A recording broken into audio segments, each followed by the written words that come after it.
Hey, everybody, we're here today with Christopher Sequeira and Johannes Scherpenhuizen. I tried to take that nice and slow to get it right.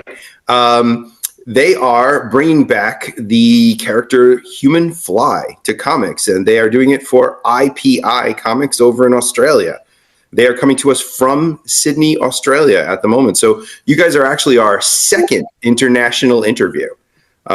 We had Cavan Scott, who was in Bristol, England, when we interviewed him. And now we have you guys from Sydney, Australia. Is that where you are too, Johannes? Yep. Both in Sydney.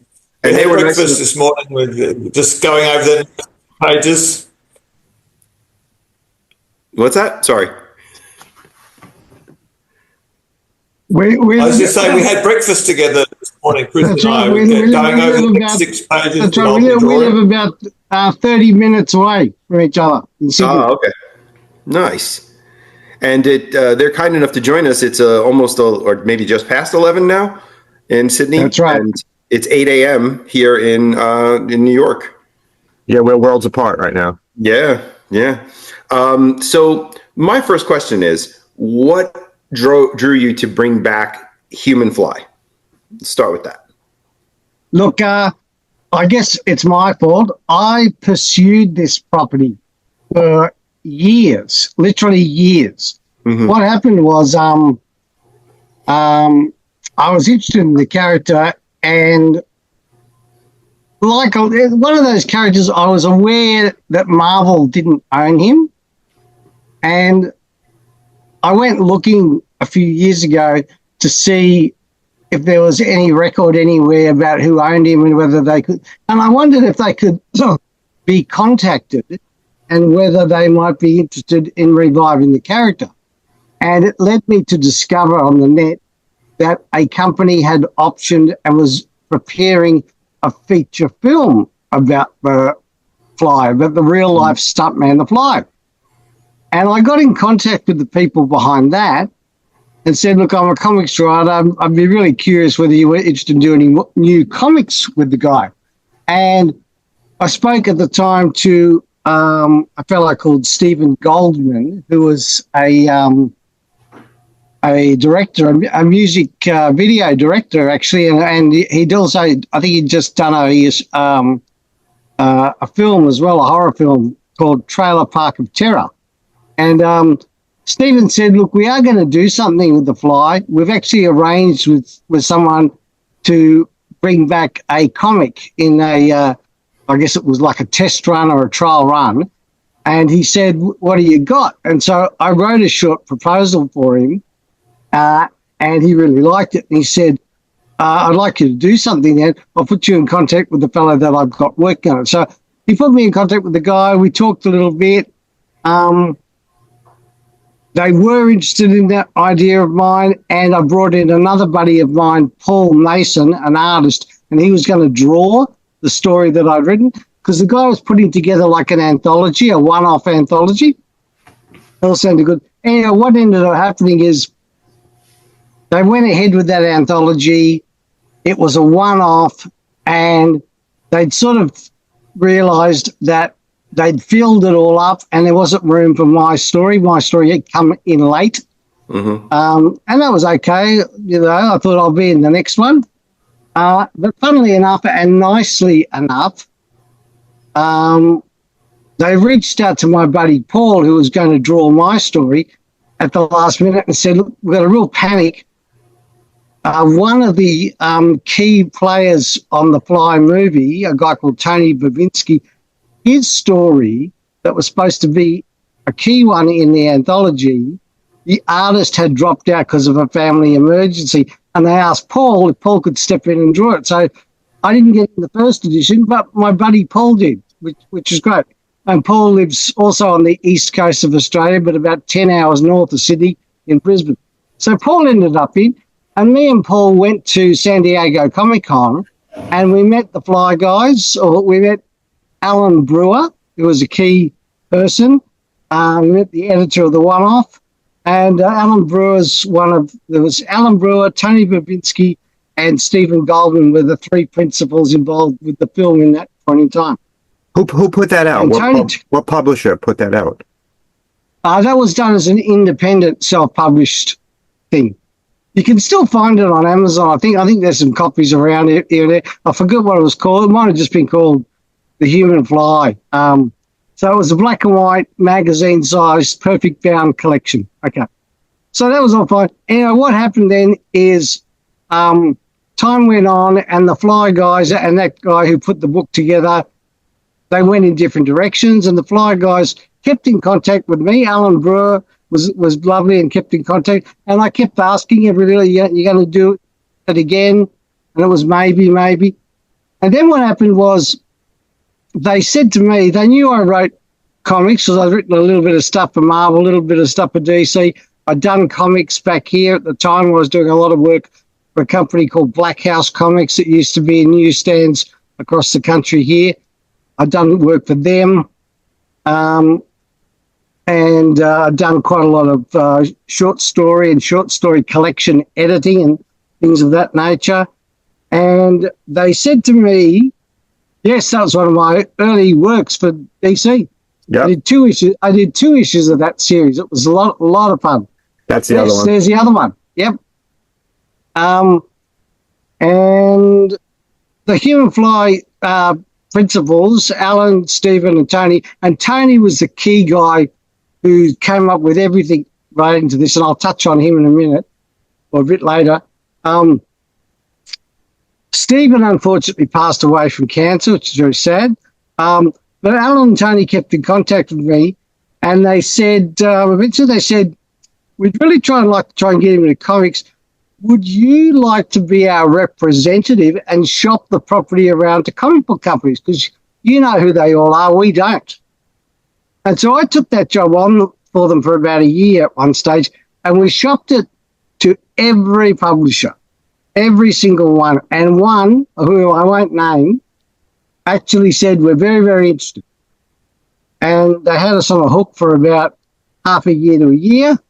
But then it even involved us having a meeting at San Diego Comic-Con with that publisher.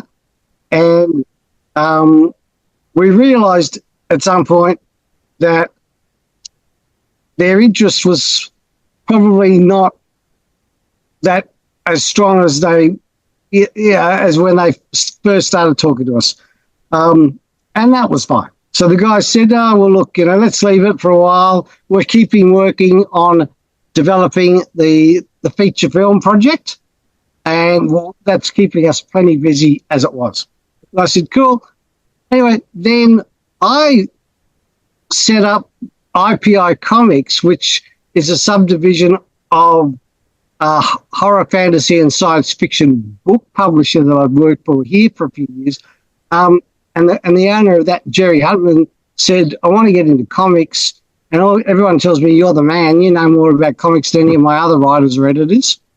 And I said, I was actually thinking of doing that myself, but I'll shelve those plans. And so I spent a couple of years putting that project together.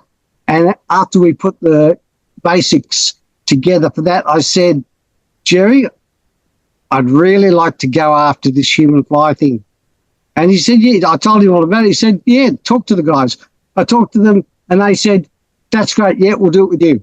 So, we sort of signed a contract and worked out some basic sort of ways that we'd do the thing. And, so this year we published issue 0 and issue 1 and issue 2. Jan and I are working on furiously now, and that'll be coming out in December.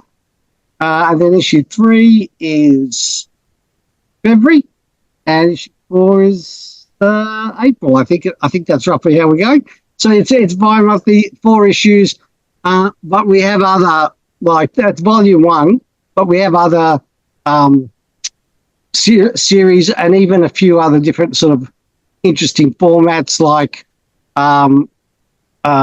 something we're kicking around called Giant Size Human Fly, which would be like those 70s Marvel giant sizes. It'll have something for me. The next couple of writers after me, you guys would have heard of Jim Kruger, Earth X, Justice, Marvels. Yeah. Jim is a pal of mine, and Jim's writing some Human Fly stuff for us, so he'll probably write the equivalent of issues 5 to 8, or unless we collect it in a single volume. We haven't quite worked that out yet.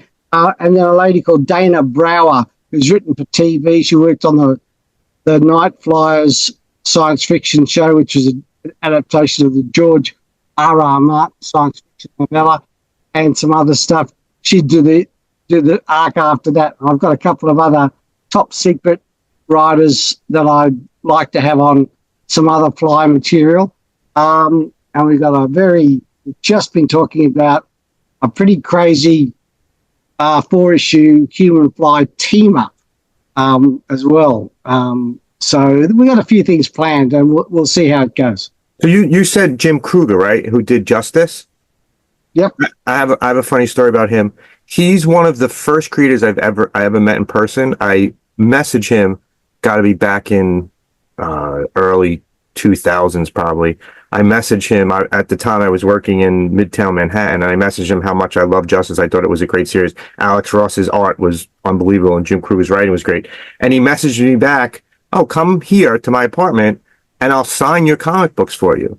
He's a lovely guy. One day at lunch, I walked over, and he signed all of my Justice comics, and they're sitting here in my file cabinets, 20 some odd years later, and still one of the best experiences I had in person with a creator in comic books.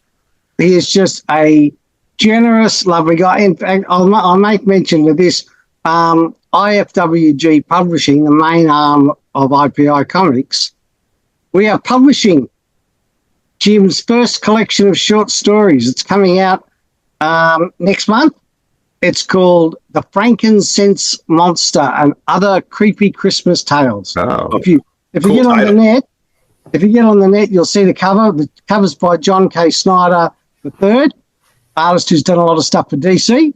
And we're pretty proud of that. That's going to be a 2-book series, one this year for Christmas and another one next year for Christmas. So, we're Jim's written a few killer short stories for some of our horror collections as well. that's great.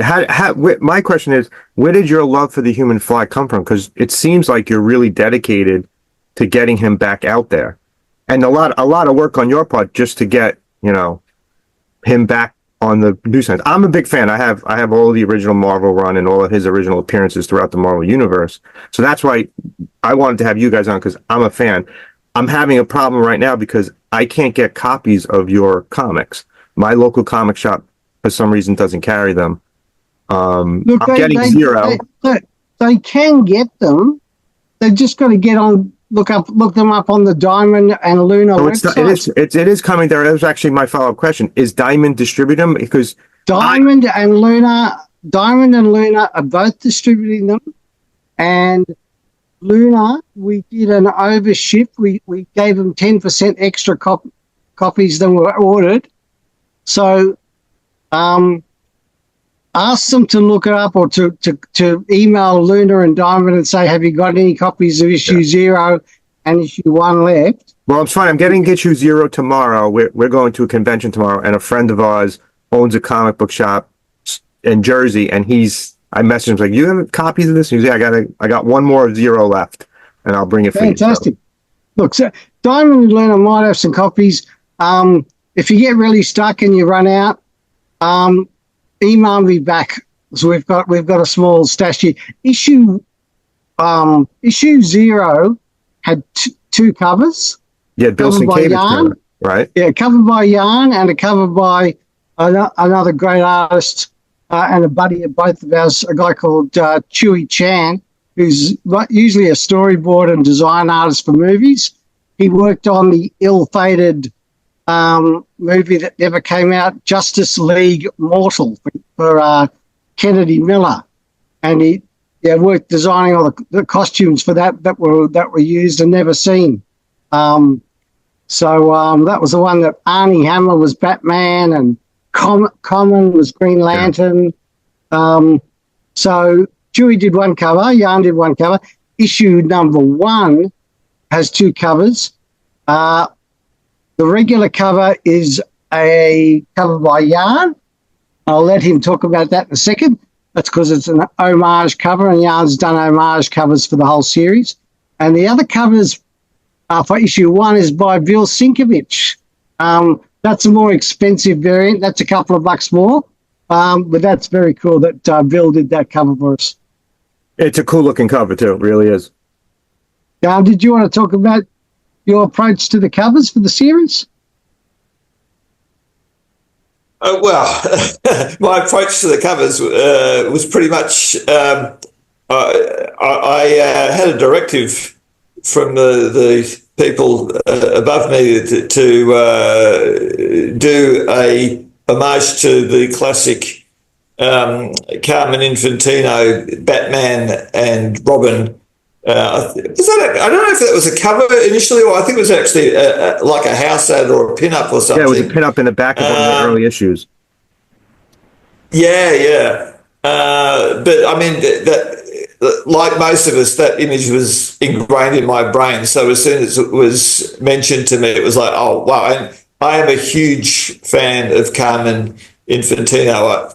As I was growing up here, most of the DC work that we were familiar with was through black and white reprints by local Australian companies, and they were really big, meaty comics. Like I think they were a minimum of 30 pages, and there were a lot of like 80-page giants and stuff like that around.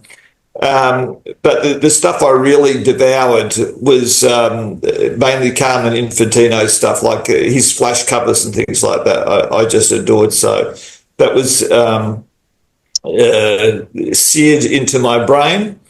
And then, so we had a few issues, with the deadline on the on issue 1.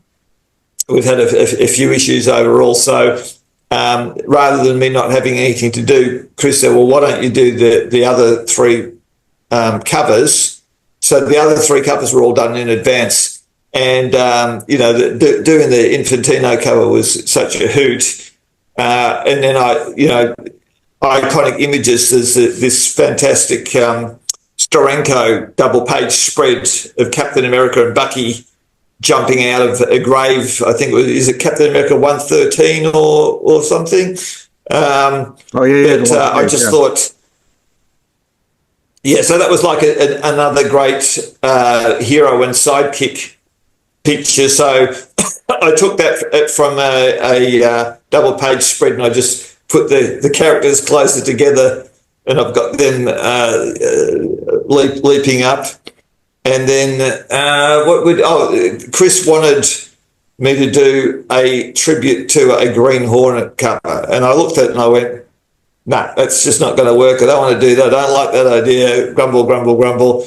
And then I went away and I thought about it. And I thought, and then I had this idea. Oh well, if I because I felt like a character who's in a skin tight costume, it's not going to translate into a guy who's in a coat.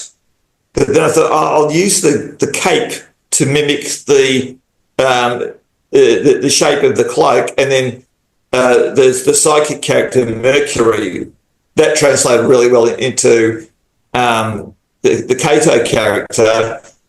And they were so distinctive, those gold key covers, with the different coloured backgrounds and the 1960s lettering. And it turned out to be my favourite and many other people's favourite at the time. And then the last one. Sorry? That gold key homage looks amazing. Yeah. And then the last one, again, Chris said, what about this Daredevil and Spider-Man one? And I was very reluctant and hesitant, but again, his instincts proved to be correct. And the more I played with it and adapted it, the more, I found ways to do some interesting things. Like we called it, instead of the Spectacular Spider-Man, I mimicked the same lettering, but it was the Marvelous Human Fly. And instead of it being the logo being in a web, I put the logo inside like a fly wings type of effect. And it just all, yeah, I mean, I'm not a big fan of my own work frequently. I more often find fault with it than any great pleasure, but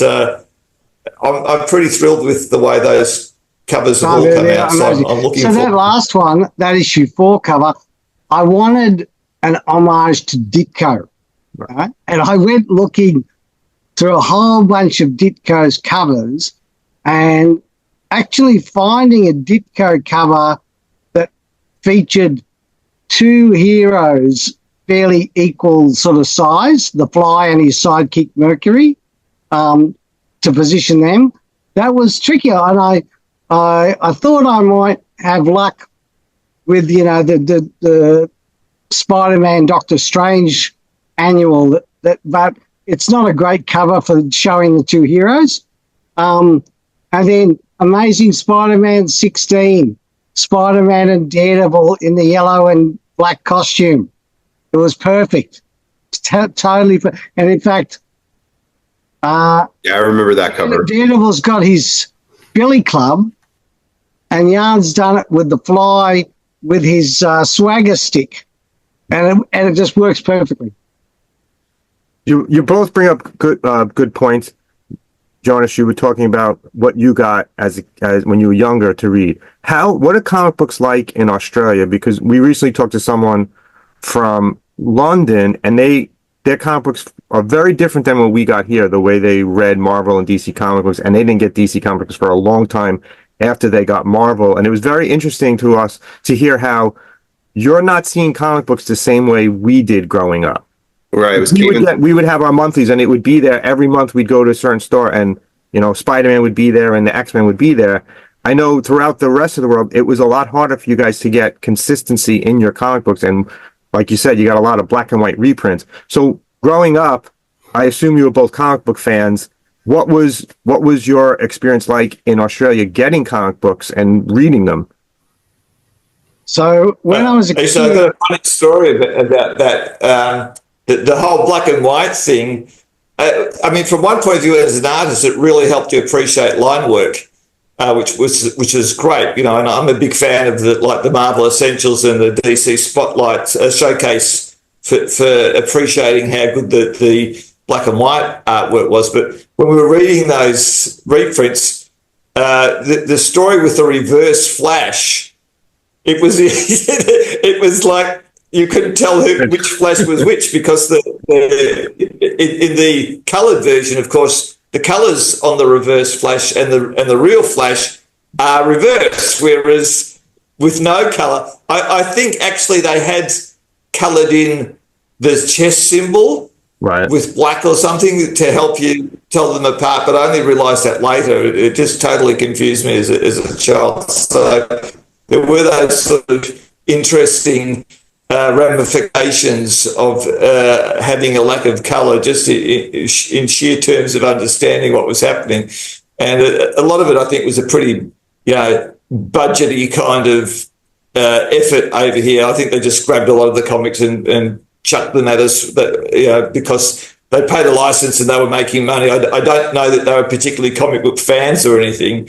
So I don't know that a lot of care was really put into how it was presented to us. I mean, you had this thing where before Jan and I were kids and reading comics, before that you had a period involving World War II and post-World War II where they actually had restrictions on comics coming from the United States to here. So probably for resources and other reasons, and shortages during the war, and they continued after that. And then sometime in the 60s or even maybe the 70s, some of that was all relaxed, and 2 things happened. The local comics industry collapsed overnight. There was no more comics being produced here, very few. And so Marvels and DCs were allowed to be imported, but at some stage, Marvel and DC stuff got interrupted because local companies out here would do as Jan has indicated. They'd contact Marvel and DC and they'd say, we want the rights. If you send us the film, we're going to repackage the material. And, you know, they do something like take about 3 issues of a comic and put it in one thick black and white comic.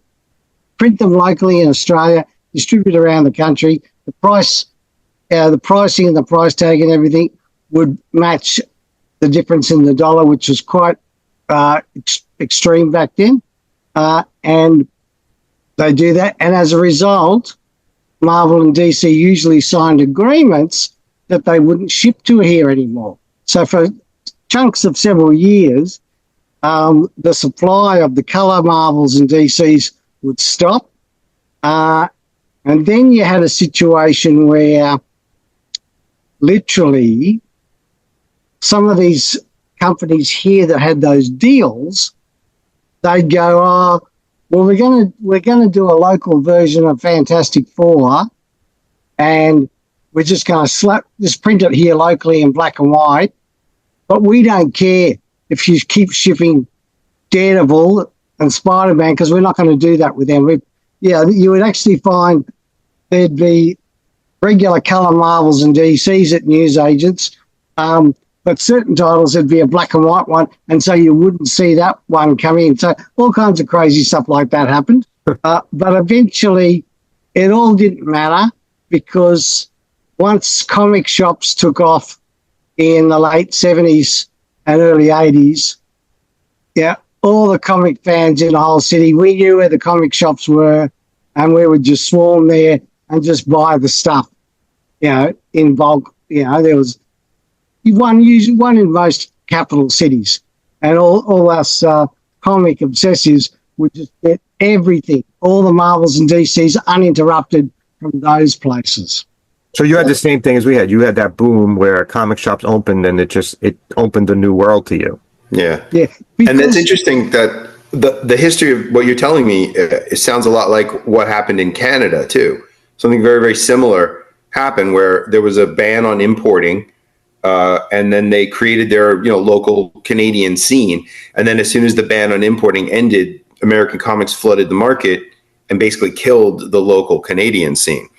Something very similar, which is different than what happened in England, where all the talent got sucked over to America and then killed the English scene, The one other thing I didn't mention is because for a long time we have a particularly close relationship with Britain, with England, you would get British black and white Marvel comics would get shipped here. They seem to be exempt, probably because of the close ties we had Britain, because we're still actually officially part of the British Commonwealth. And we're actually, our head of state is a Governor General who is the agent of the Queen, right? It's still we're not a full republic in that sense, even though we function in every other way like one, for the most part. So you'd occasionally see these British, there'd be a comic called Fantastic, and it'd be X-Men and Avengers all in one in a newspapery British kind of thing with 3 colours or something. It's all kinds of weird, wonderful. Yeah, they were weekly, like weekly. That's right. They were weekly, like 2000 AD. So they each lasted about 2 years. There was one called Fantastic and one called Terrific. And they would chop up it worked particularly well when they were reprinting the stuff from the split books like Tales to Astonish, because they could put like a whole 10-page story in, or a whole 10-page segment beside other 10-page segments. But once they got into like the 20-page comics, they would just, so there were all these odd breaks in the stories because they were, again, they had to be reformatted for the British format. So the British were used to weekly comics, not monthly comics, and they were used to anthology comics. So that's how they were. That's how I actually read most of the early Marvel stuff that I read. My brother and I collected all of the issues of Fantastic and Terrific, on a weekly basis for about 2 years until it stopped, and then we were heartbroken. Over here, that's how we experienced the similar thing to us would be something like when we first started getting Heavy Metal magazine, and every issue was an anthology because they took the stories and they from European creators and kind of sliced them up. It's similar. It's hard to, and as American comic fans, we found that really hard to follow because we're so used to like, no, this story is going to be continued, next month in a full issue, and you know what I mean. So it's very, very similar. That was our experience anyway. And when I actually started reading 2000 AD, when I got it, well, actually, Chad managed to score me an actual real copy of 2000 AD because I was reading them in reprints originally. That was, again, you read the Judge Dredd story and you're like, wait, what happened? Why is it Rogue Trooper now? Same thing. Yeah. So it was something for us to get used to, Is there a local scene now in Australia? Do you guys still have are there local creators who are doing like independent stuff free from, like I know you guys are, you got Human Fly and. Look, we're doing stuff, and look, I've been a publisher. I've been a comics publisher. Like I was creating and publishing comic books and shipping them across the country, like a couple of decades ago. I would do that. A lot of guys were doing indie stuff, and it's pretty much now people are doing it on Kickstarter, but there is one company, and that's Through Publishing, and they got a very 60-year contract with the owners of the Phantom, and they've been doing Phantom comics every 2 weeks for 60 years. Really? It's the most popular character in Australia. Yeah, we hardly get him at all here. Like we hardly get comics. Look, he's popular in Sweden and Europe and India, but he never sells very well in America. But of course, he was, and I guess he's fading a bit. But he's a popular newspaper strip in the States, isn't he?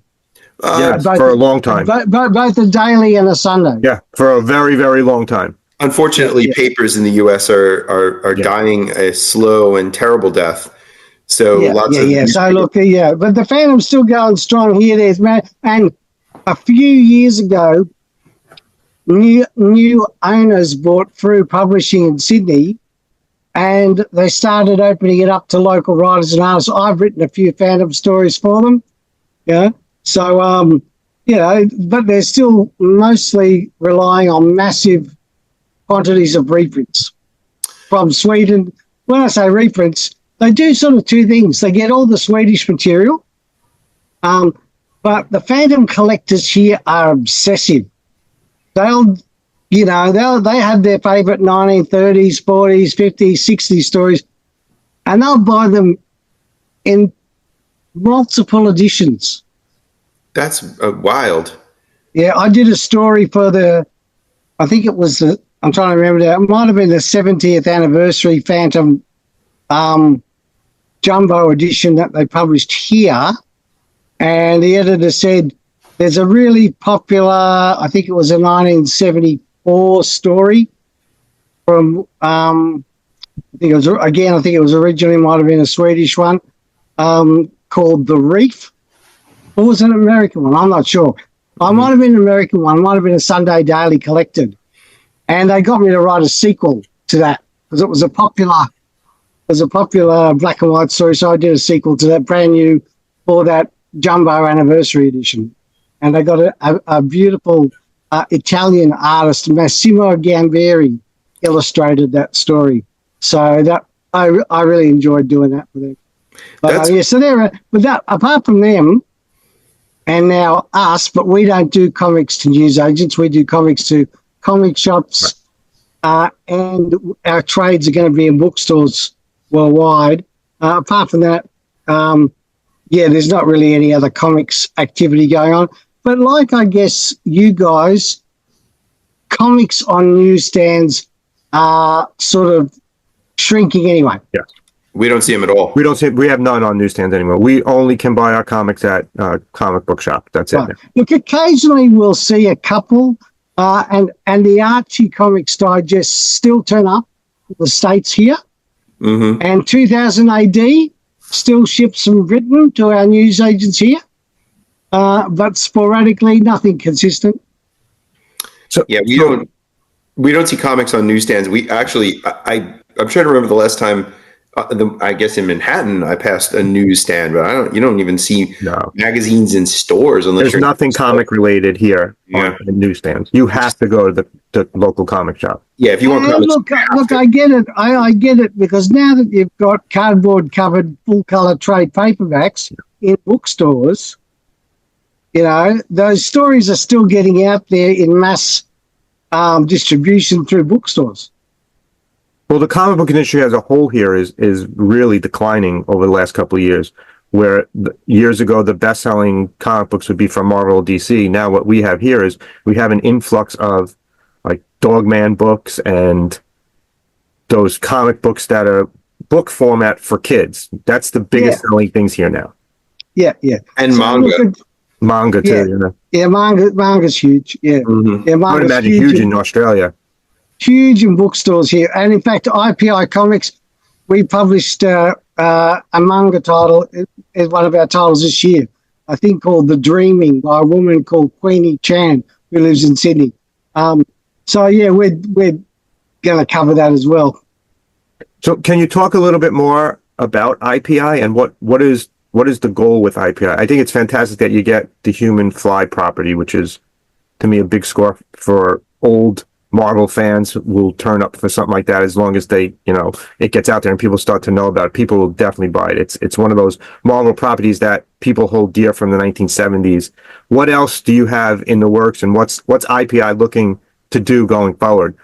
Okay, well, look, because we're a science fiction, fantasy, and a horror prose publisher, that's our meat and potatoes. And a superhero is a close cousin to genre, so that's okay.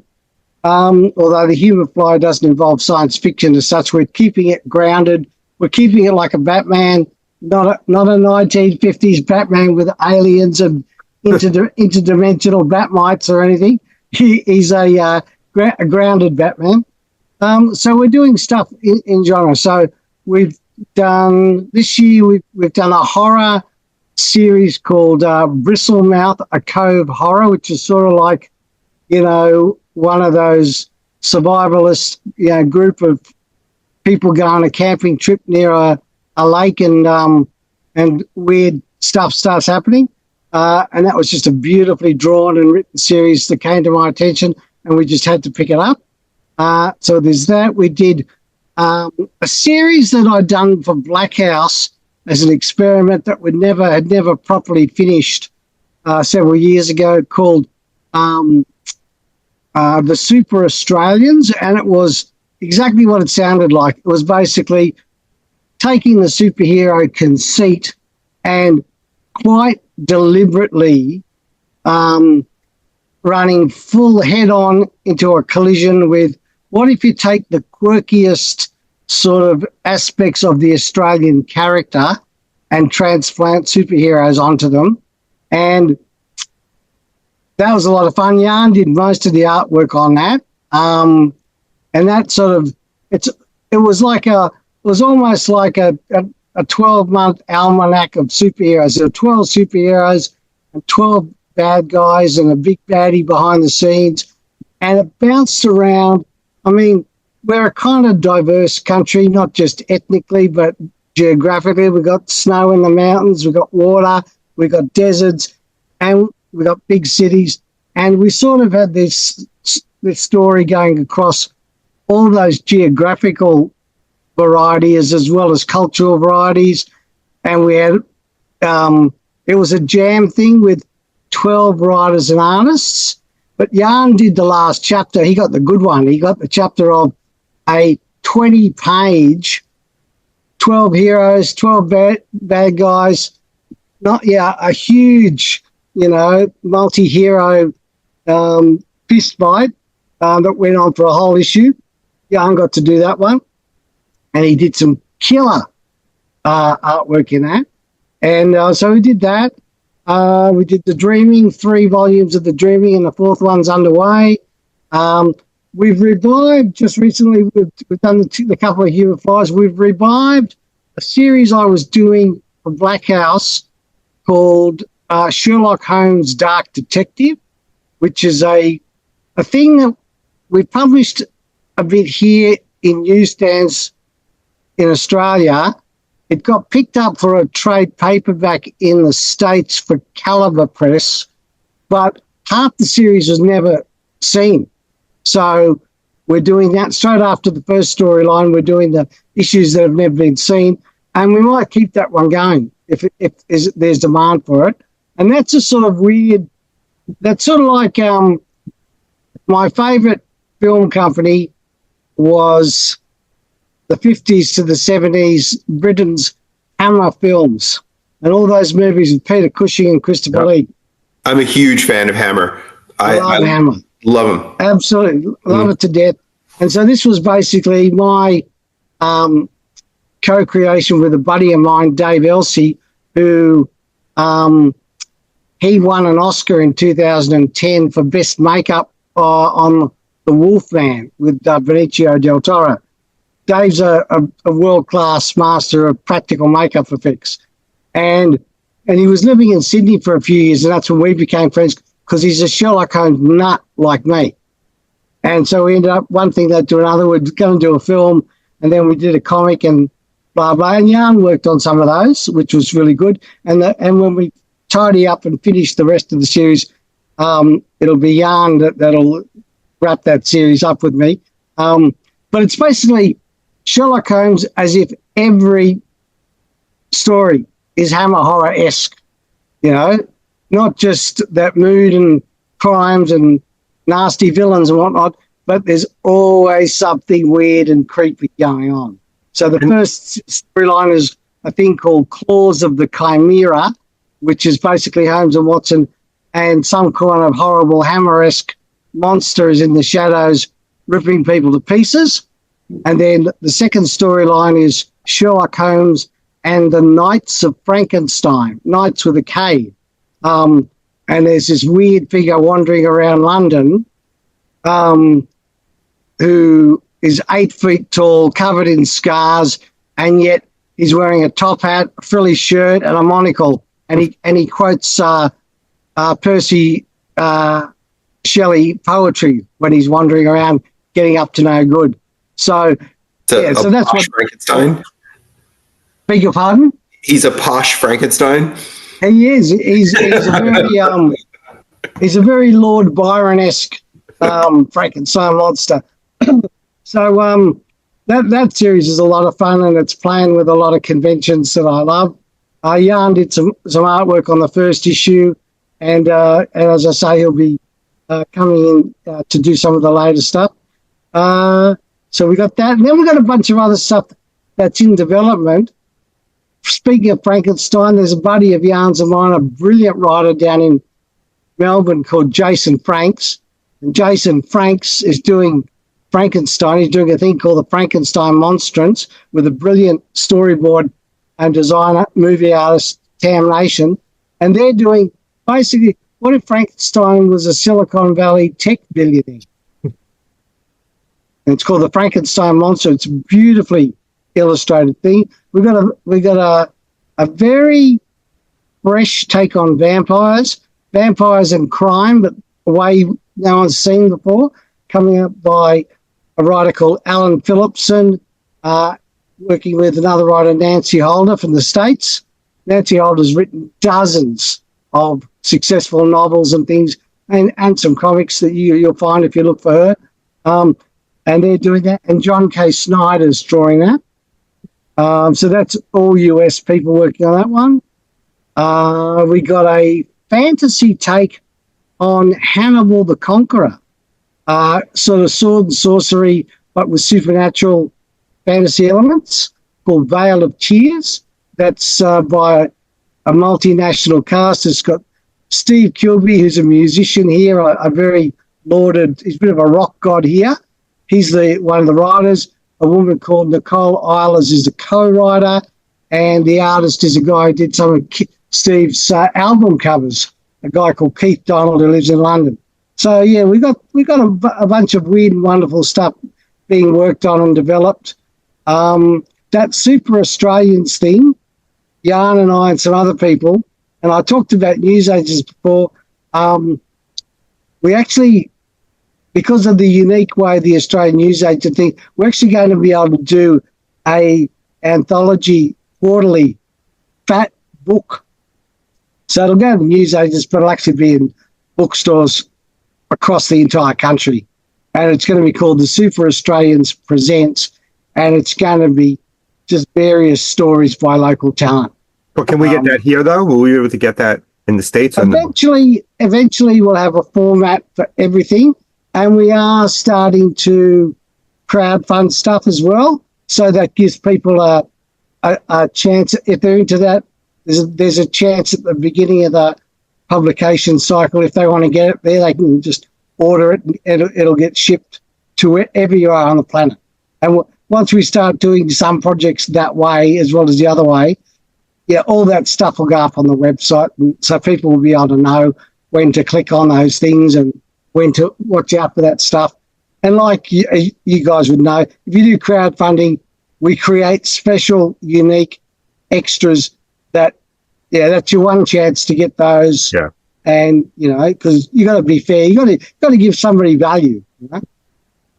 So the IPI comics that you have, like the Human Fly, can people just get that from their local comic shop as long as they tell them, listen? Everything we do, Dark Detective, Super Australians, has all been in the Diamond catalogue. Good. All been in the Lunar online catalogue. Shop owners can look it up and get it. And it should be, if you're in your local comic store, the guy behind the counter, if you say, have they got any Human Fly number ones left? He should be able to look online at Lunar and Diamond and find out. And as I say, if you're really desperate, look at our website and send us an email, info@IPI Comics, and we'll see if we can get one to you somehow. Dark Detective 1 just went on sale a couple of weeks ago.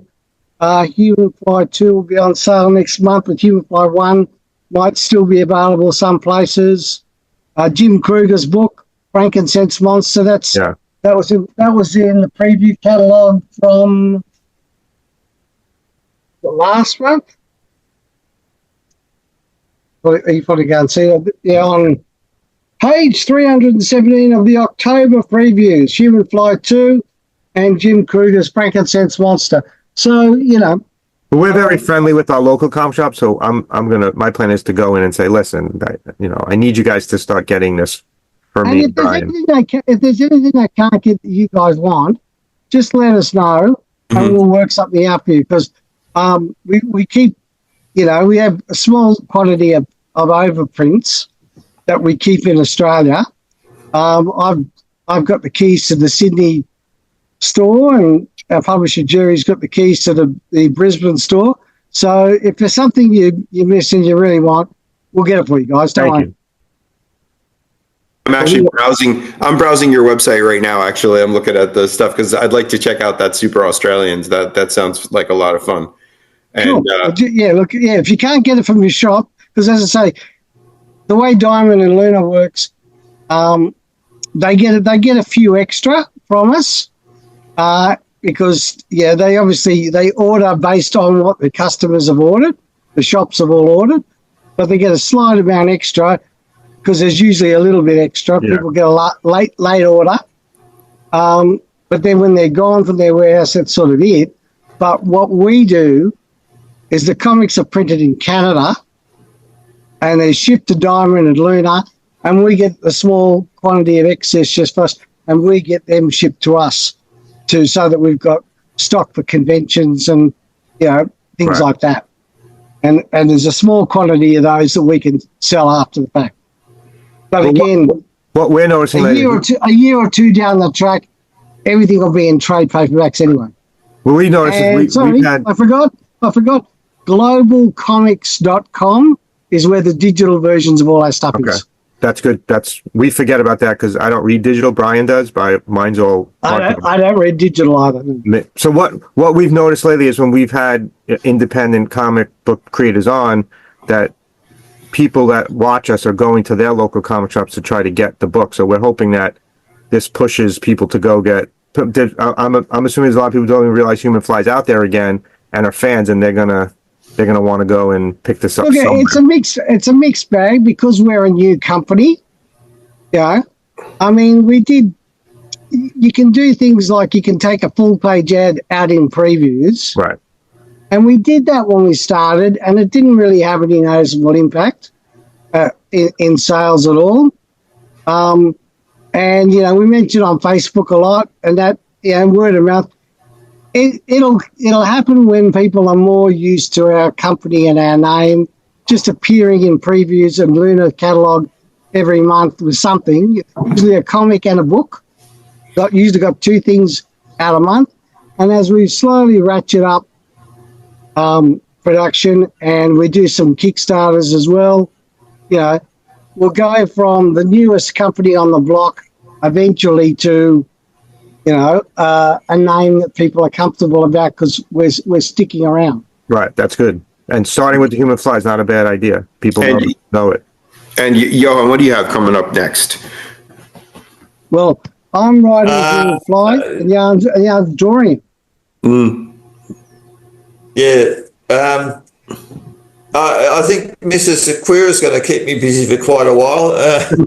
We've been working together for like 25 years or so. We've co-created a number of characters.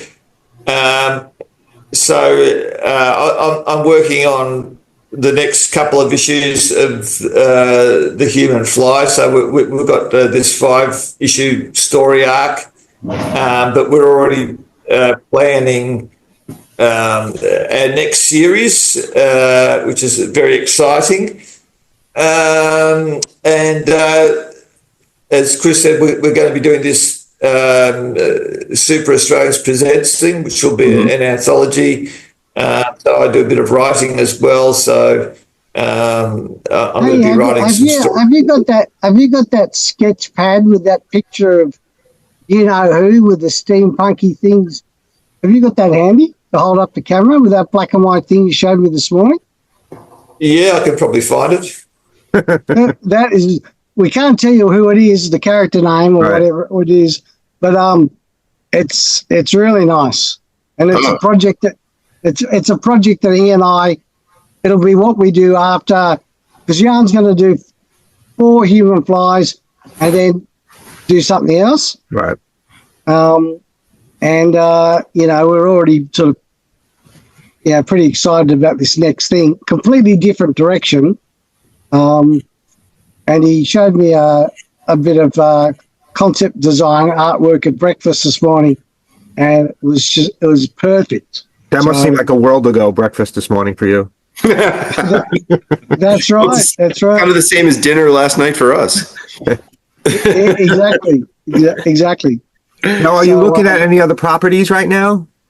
Are you looking to acquire anything else? I know you probably can't talk about it, but look, I'm actually probably finishing tomorrow. Yeah, that's the one. Oh, wow.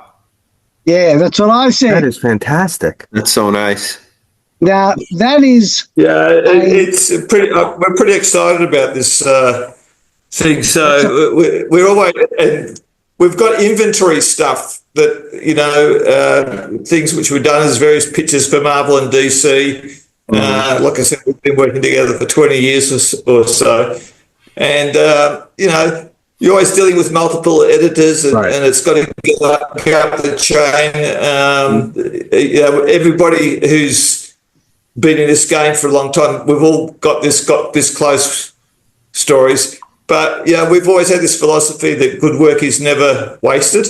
So, a lot of these things now we can repurpose them, and we've got our own channels. So, we start to put it out there in a variety of formats. Great. But yeah, some pretty exciting stuff. That piece, as you could see, has a certain horror fantasy sort of tinge to it. Mm-hmm. And I can't tell you the title, otherwise I'd have to kill you. But the concept is taking a domain of horror and fantasy and twisting it and applying it to the comics, sort of some classic sort of comic storytelling tropes, and then adding another layer on it, which, for want of a better description, is sort of highbrow existential kind of philosophy, and mixing it all together, but by giving it a branding and a concept that you don't have to be highbrow at all. There's going to be enough ghastly and creepy stuff and action and adventure going on that you're going to get a thrilling read every issue. And it'll be a 4-part series, it'll have 4 main characters in the first arc, but it's got, there could be a cast of thousands in this thing. And he and I have been creating characters and, coming up with different, how can we make this one different to that one and this one different to that one? And we got a few fiendishly clever ideas, and Jan's done some sketches that have just blown my mind. And when is that due out? When is that supposed to be? That'll be next year. All right, so you can come back with us and we can talk about that next year when you. Yeah, I'd love to. Well, and look, we'll definitely be very excited to unveil that and get into the nitty gritty with it. It's pretty exciting. So and it's look, at the other needs to do. So I've worked for various companies, and Jan's done advertising, art, and other things, and book projects here and there over the years. It's actually kind of nice at this stage that just circumstances dropped the editorship of IPI Comics in my lap. Right. And I've been able to get people like Hayden Fryer for Bristlemouth, and I've been able to make that my mission to get that guy's work in front of the world. It'll go to bookstores around the world, and it's really good because it's a great piece of work. But it's also nice to go, okay, if I can come up with a story and a concept and a business case to show the boss and the owner of the company, Jerry, this is the projections of why we should be able to make our money back on this thing.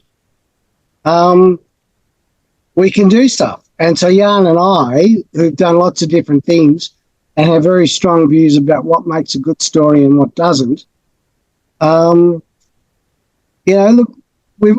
I've talked to every publisher in the States at one time or another. I've had pitch meetings with all of them, and some get very close and some don't, and all the rest of it.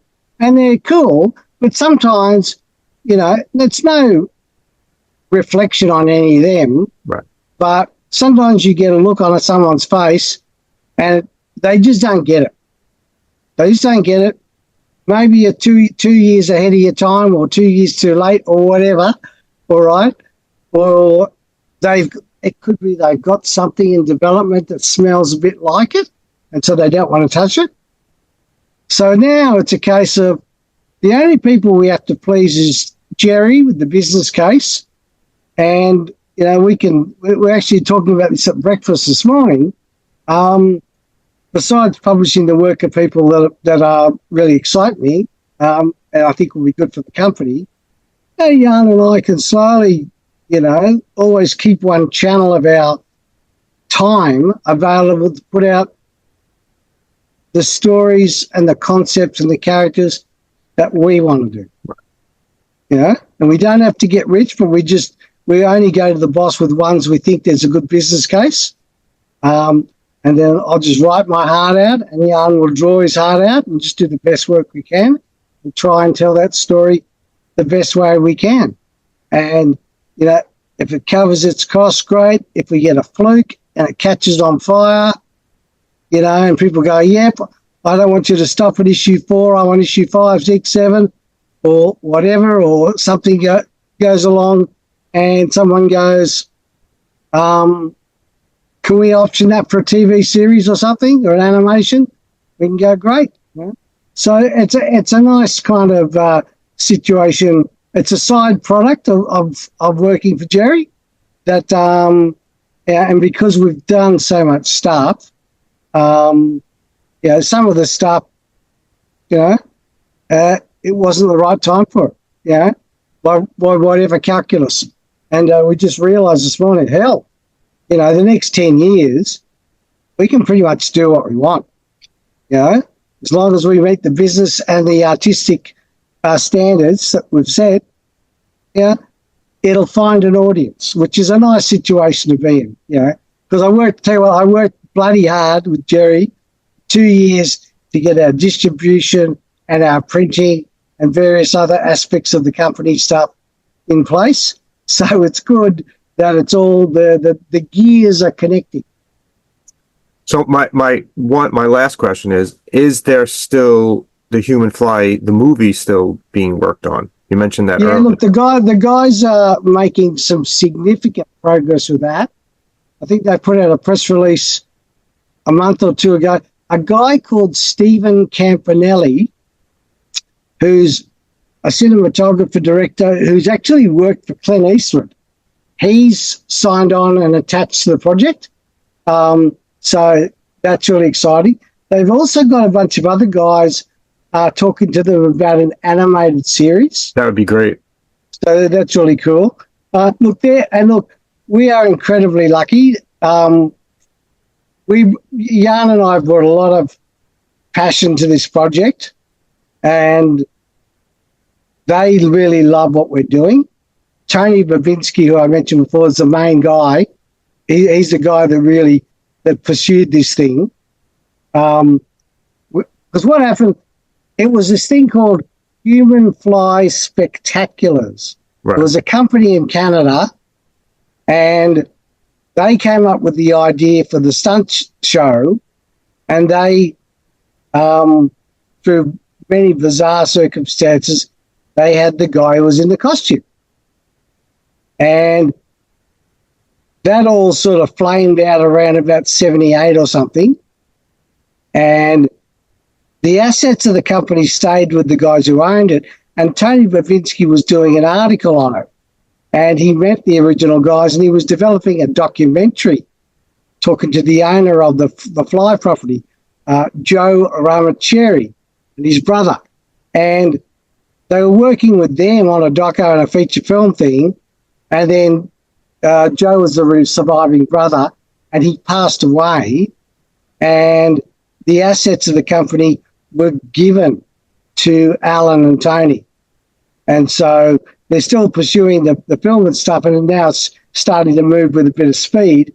But they actually own Human Fly Spectaculars and all its intellectual property. That's good. So, so look, and they're great guys, Tony and Alan. And, there's getting to be some real momentum there. I couldn't make it to San Diego Comic-Con this year, but Tony and Alan went. And we had one of my buddies, Derek McCaw, anchored a IPI Comics panel for us. And Tony and Alan and Jim Kruger and Dana Brower, they were on stage and talking about the Fly in general and the Fly in the comic. And, it's quite exciting and quite a bit of fun. So do you have any appearances coming up and anything in the next couple of months? Next weekend, this coming weekend, I'm going 10 hours north to Brisbane and doing the Brisbane Supernova Con. I expect to be back for SDCC next year in July, and maybe next year I'll do New York Comic Con. I'd love to do New York Comic Con. We do that every year. I've gone every year. Look, forever. I've done it once, whereas I do SDCC every year, right? But Jerry really wants to go to New York. We couldn't organise it this year, but next year I'd say there's a decent chance. That was only a couple of weeks ago, wasn't it, guys? Yeah, it was 2 weeks ago. 2 weeks ago. How was that? Tiresome. It's very, very crowded. I know after the pandemic, it dropped. The levels of people there really dropped. It was back in full this year. I mean, we went on Saturday. I take my two daughters every year since they were little. They're in their 20s now. So I'm not a huge fan of it just because it's not what I like in a convention. I'm a comic book guy, and that space gets smaller and smaller every year. But from the sheer volume of people, it's amazing how many people go to it. Great. I mean, look, the one year I went, which was 2016, I mean, you got a killer artist alley. You know, you walk in there. I remember 2016, I was wandering around this sort of hall at the end of a corridor or something, and there's Frank Miller sitting on a table. You know, so yeah, that's part's amazing. How many artists? Yeah, how big it's it just is. it just blows your mind. You know, so so hopefully a couple more USA appearances. There's a couple of conventions in Hawaii every year. Hawaii's, it's only 10 hours from here, so that's close. I'll definitely meet you there. Yeah, look, my wife and I love Hawaii, and and it's relatively inexpensive to get to. Everything's expensive from here, but that's relatively inexpensive, and they don't have bad weather. They have good weather all year round. So, I wouldn't mind doing a Hawaii convention with, some of our comics, but we haven't done that as yet. Well, hopefully you head to New York. That would be nice. It'd be nice to meet you in New person. York's, I love New York as a place to visit anyway. It's a very happening kind of place. It's interesting though. You go to San Diego, the whole town's electrified and transformed into comic book land. Because it's a small you go to city. New York and you walk 3 blocks away, you wouldn't even know it was on. Right. You're not. And no one around there knows it's on either. So once you go, no one realizes that it's Comic-Con except the people going to it in New York. It's a funny experience. But thank you for coming on with us. And staying up late. I know it's past midnight now. I'm sorry I kept you guys up so late. No, it's good. It was very kind. That's a great pleasure, guys. Speaking of New York, I have to watch When Harry Met Sally at least once a year with my wife. We watched it tonight. Before we came, and every single time we see it, she says, "I've got to take you to New York. I want to go back to New York. You love New York." So I said, "Well, maybe we'll combine it with a comic book convention." So the best thing you guys have got to see me. Great place. I love New York. Mark that one in your calendar, mate. October next year. Yeah. Hopefully. Okay. Thank you, guys. Thanks for coming on. Thanks for staying up late with us. Really appreciate it. That's look. Thank you. Yeah. Anytime, and like any follow-up questions, or you're trying to track down our comics, just drop us an email, and we'd be more than happy to chat again. You guys have a lovely Saturday. Thank you. You too. Enjoy your Sunday, I guess. Enjoy your Sunday. Bye-bye. Thanks again. See you guys. Bye-bye.